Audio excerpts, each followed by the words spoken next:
A Fine Night and All's Well by Michael Morpurgo.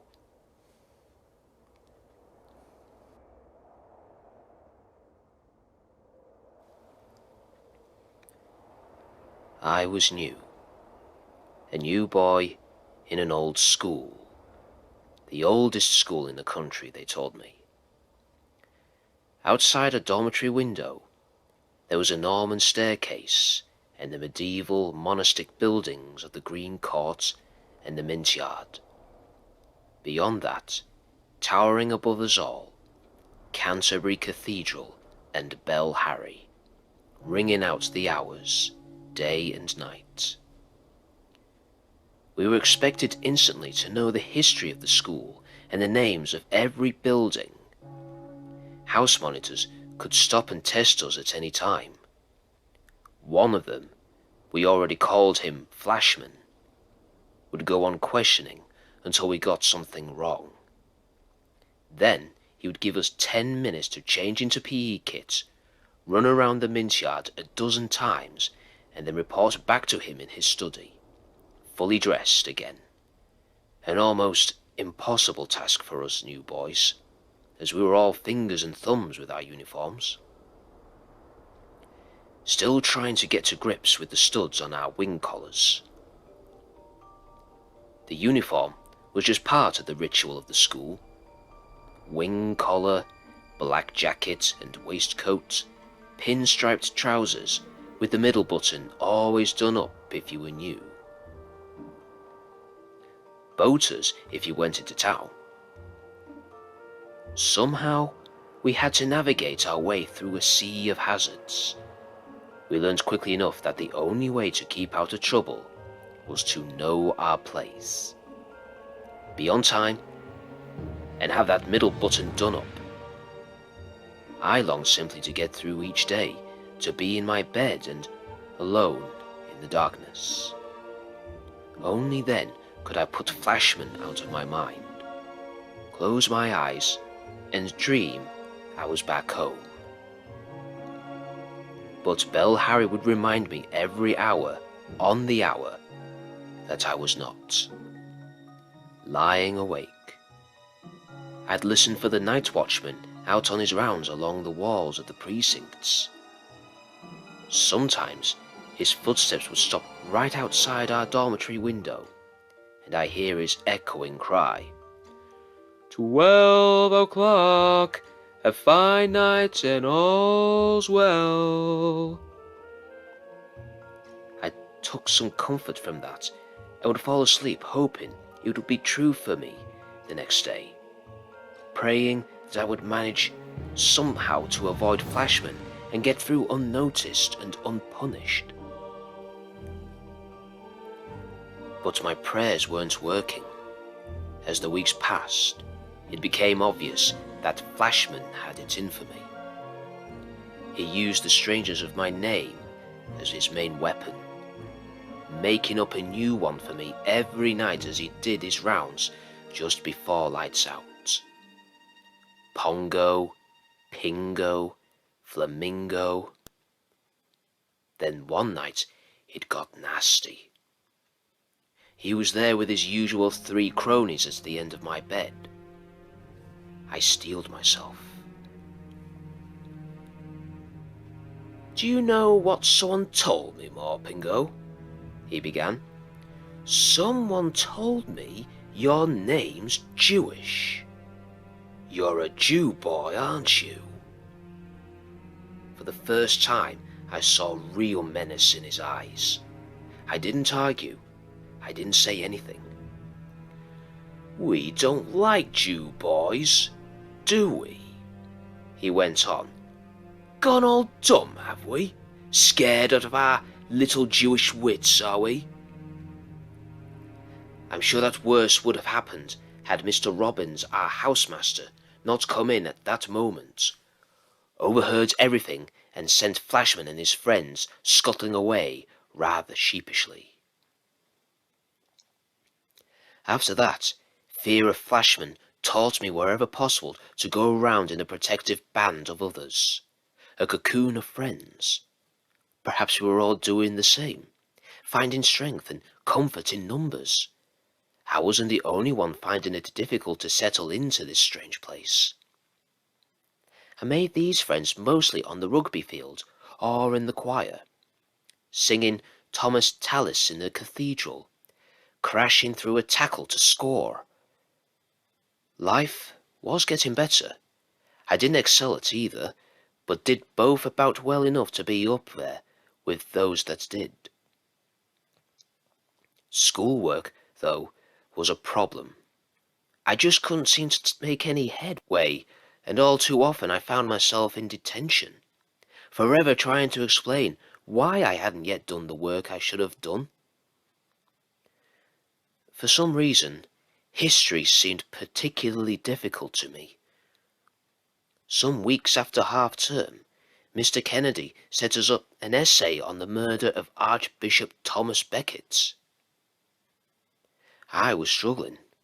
We all knew the story, sort of, how he had been struck down in the cathedral in 1170 by 4 dastardly knights sent there by his erstwhile best friend, King Henry II.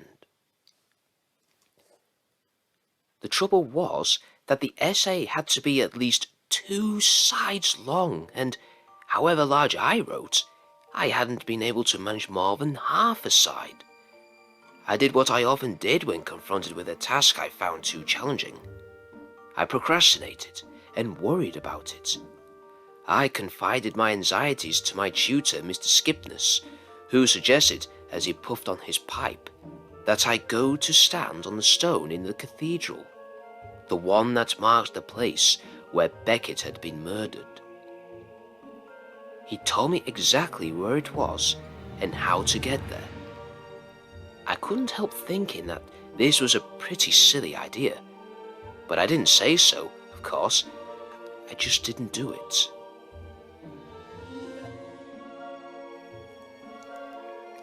It was nearly the end of term by now, and the choir was practicing hard for the Christmas carol service. Mr. Hedred, our genius of a choir master, gathered us for one last rehearsal in the undercroft of the cathedral. The crypt, our usual place for choir practices. It was a warm, dimly lit place of arches and flickering shadows. Everywhere the scent of candles and age. I was sitting, as always, next to Peter among the trebles. Peter had a perfect pitch and a more musical voice than mine, which was fine for me because it meant I could follow him. We sang so well that evening that Mr. Hedred ended the choir practice early. He told us that we were the best choir he'd ever had, so that we were all glowing with pride as we made our way out of the undercroft. That was when Peter told me that he had finished his Beckett essay. "Done yours?" he asked me. "Course," I said. None of the rest of this would have happened if I hadn't told that little lie. I panicked. In desperation, I decided I had no choice now but to do what Mr. Skipness had told me.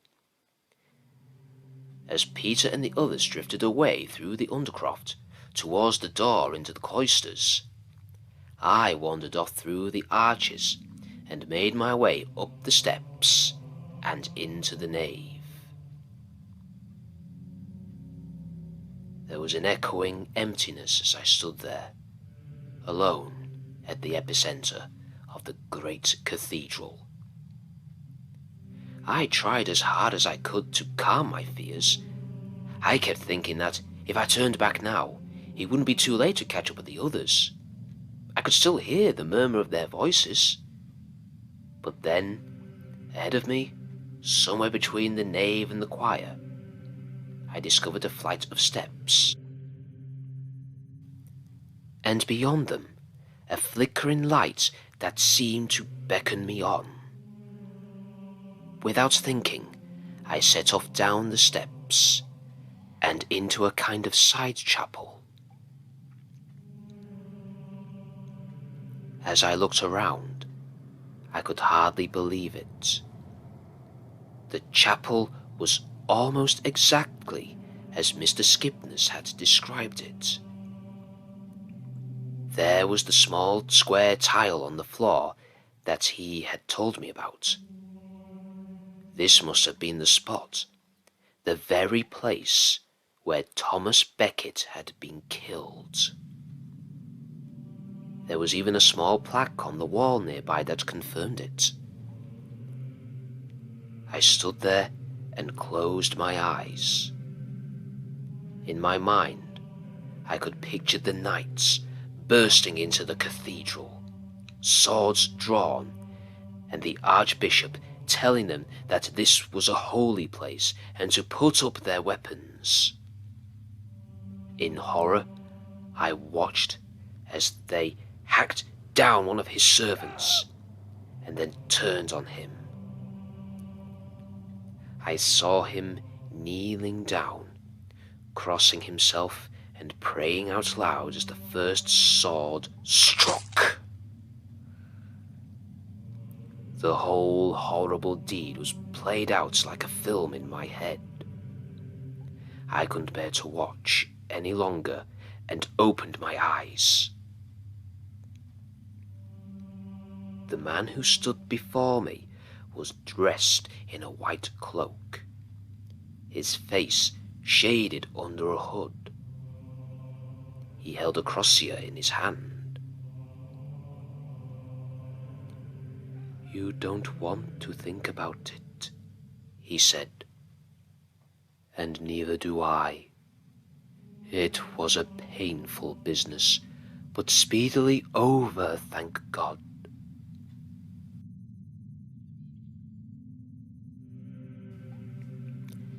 I recognized the voice at once. It was far and yet near at the same time. The night watchman. It was the night watchman's voice, but now he was dressed like a bishop. I ran. The only way out I could see was a small wooden door that I hoped might take me back into the cloisters. I lifted the latch. It wouldn't open. I struck at it, hammered on it, and shouted for help. "It's locked," the man said. "Don't worry, I shan't harm you. Thomas Beckett never harmed anyone in his life. Why should he start now?" As I turned to face him, he seemed to be floating over the floor towards me, caught up in his own source of light. He lifted his hood so that for the first time I could see his face. He was younger than I thought an archbishop should be, with bright, smiling eyes. He held out his hand. "They've all gone," he said. "Everything's locked up." He took me gently by the elbow. "But I have my own way out. Don't worry. Come along." As he led me through the vastness of the empty cathedral, he talked, answering the questions I wanted to ask but didn't dare to. When we reached the choir, he stopped and looked up at the high altar. He sighed. Henry was not a lucky name for me. Not one I have any cause to be fond of. Michael, on the other hand, is a fine name." "You know my name?" I breathed. "I know everything about you, about everyone in this place. I've lived here in one form or another for nearly 1,000 years. I've always made it my business to keep an eye on the place, to know who's who and what's what. I am able to go seen or unseen as I wish, to look deep into hearts and minds. We can, you know, There's a lot I like about being a ghost. I'd rather be alive, of course I would. I died too young. But it doesn't matter now. What's a few years here or there? We're all of us a long time dead. Ghosts for eternity. Up there, just above the altar, that's where King Henry had me buried. You should have seen the tomb. Never saw so much gold in all my life, all to appease his conscience. He lay right there flat on his face, and sobbed like a baby asking for forgiveness. Crocodile tears.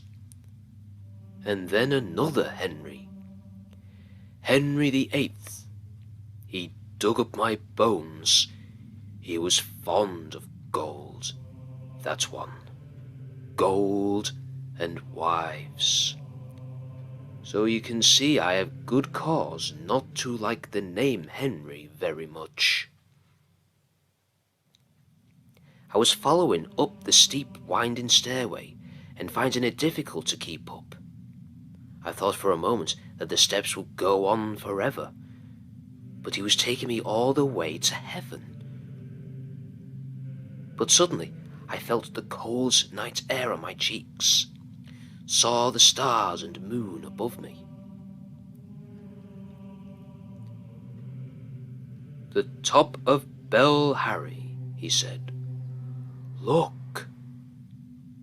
Spread out beneath were the evening lights of the city, and right below us, the school, the green court, the mint yard, my own house.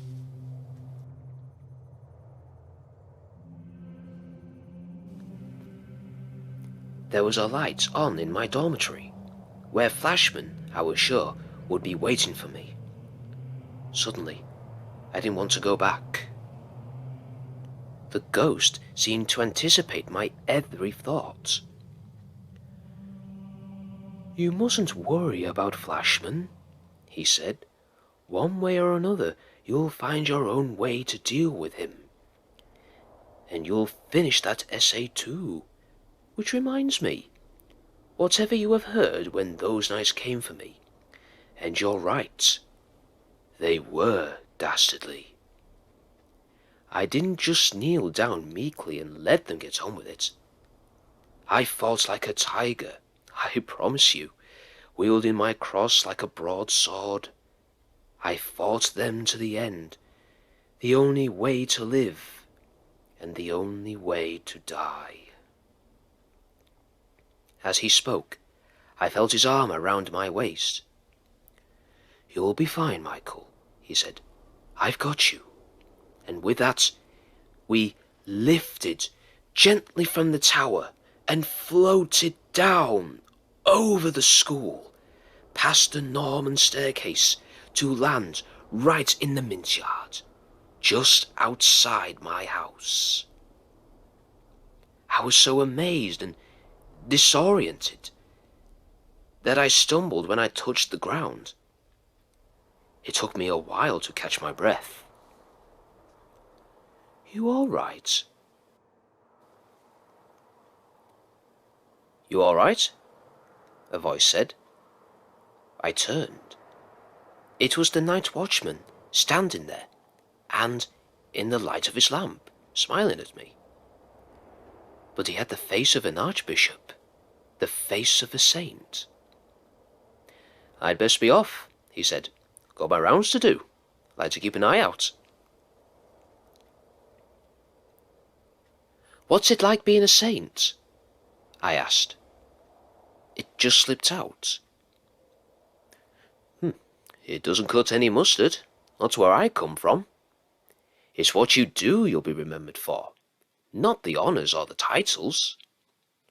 Just do the best you can. That's what I did, and that's all that I can tell you on the subject." He turned as if to go, but then something else occurred to him. except to say that you sang like angels tonight." "Like angels," he said. "Thank you for that." And with a wave of his hand, he walked away. A window opened. "Hey, Jew boy!" It was Flashman. "What the devil do you think you're doing out here at this time of night? Get upstairs to your dormitory now!"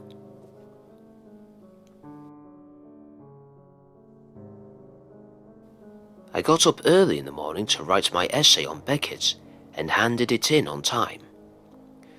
When Mr. Kennedy gave it back to me a couple of days later, he said, "Entertaining, Morpurgo, but stick to the facts. Beckett did not fight back. He submitted courageously to his fate. It is well known, well documented. You can't improve on truth, Morpurgo. Fiction is for the fantasists. Beta minus." As for Flashman, my moment to settle the score came a week or so later. We were out on the rugby pitch when I saw him come charging out of the scrum, ball in hand. I raced after him, chasing him across the pitch, and then launched myself headlong at him. I flattened him, knocked the air right out of him, out of both of us. But I was on my feet first and stood there glaring down at him as he sat, nursing his stomach. The stuffing knocked out of him. I didn't have to say a word. I knew from that moment on that neither Flashman nor his cronies would ever bother me again. On the last night of term, after the carol service, I lay awake, listening out for the night watchman. As Bell Harry tolled the final stroke of midnight, I heard his familiar footsteps coming along the wall outside our window. 12 o'clock, a fine night, and all's well, he cried. And all was well too.